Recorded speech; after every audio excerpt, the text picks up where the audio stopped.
Mesdames, bonjour et bienvenue à l'écoute de cette autre édition de votre revue de presse. Nous sommes le vendredi 2 juillet 2021 au Cameroun. Marche du 22 septembre 2020, on va vers la libération des otages politiques. D'après le Messager, une campagne internationale sous le nom de baptême Cameroun Stop Repression en vue de leur libération officielle lancée à compter du 29 juin 2021. Titre de voyage, Cameroun Tribune nous informe de ce que le nouveau passeport est lancé. Les enregistrements pour l'obtention du document dans sa nouvelle formule ont effectivement démarré ce 1er juillet au Centre national de production des passeports de Yaoundé. Dans les autres régions et dans les représentations diplomatiques du Cameroun à l'étranger, les premiers passeports sont annoncés ce vendredi. Pharmacopée traditionnelle contre le Covid-19 et l'eau minérale, Forum Libre nous dit comment les propos de l'honorable Manfo David ont été travestis. Accusé d'avoir recommandé l'injection du vaccin anti-Covid dans des bouteilles d'eau minérale, l'honorable Manfo David, le député RDPC des Bamboutos, dément avec la dernière énergie cette fausse nouvelle montée de toutes pièces. Ceci ayant pris le soin d'inonder les réseaux sociaux en diffusant en partie la vidéo de son passage à l'Assemblée nationale, dans le seul but de ternir son image aux yeux de l'opinion. Pour établir la vérité, l'élu de la nation vient de rendre public à cet effet une note. C'est à juste titre que le jour écrit, Manfo David s'explique. Mutation de son côté parle d'une proposition indécente. Pour avoir suggéré d'injecter le vaccin anti-Covid dans de l'eau minérale, question de toucher la majorité des Camerounais, le député RDPC est voué aux gémonies. La réponse du ministre de la Santé publique et la ligne de défense du parlementaire.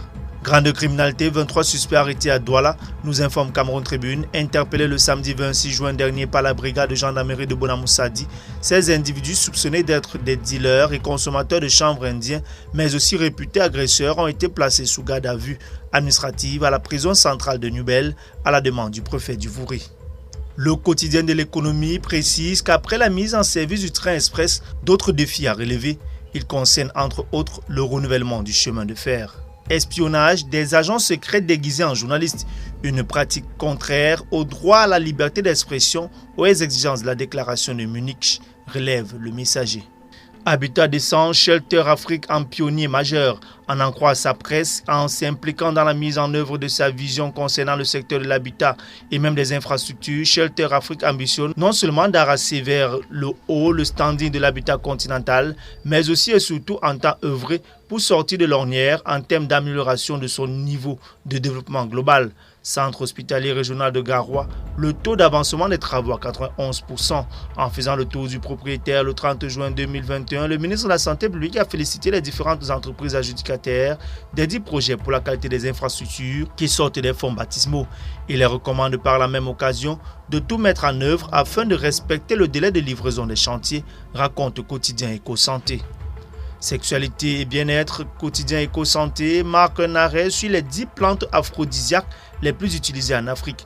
Pour stimuler leur libido, certains hommes et femmes utilisent différentes plantes afin d'avoir de bonnes performances sexuelles. Accès à l'eau et à l'électricité, l'Indépendant nous fait part de ce qui va changer.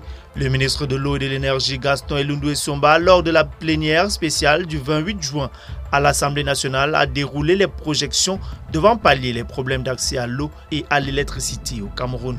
Hydroélectricité, le quotidien de l'économie focalise son attention sur ce qui bloque la construction du barrage de Bini à Warak. Ce projet doit pourtant permettre d'injecter 75 MW dans le réseau interconnecté Nord qui dessert les régions de l'extrême nord, du Nord et de l'Adamawa. Et en sport football CAF, le secrétaire général démissionne, nous informe Émergence. Mesdames et messieurs, merci infiniment de votre aimable attention. Bon week-end à tous, bon week-end à toutes.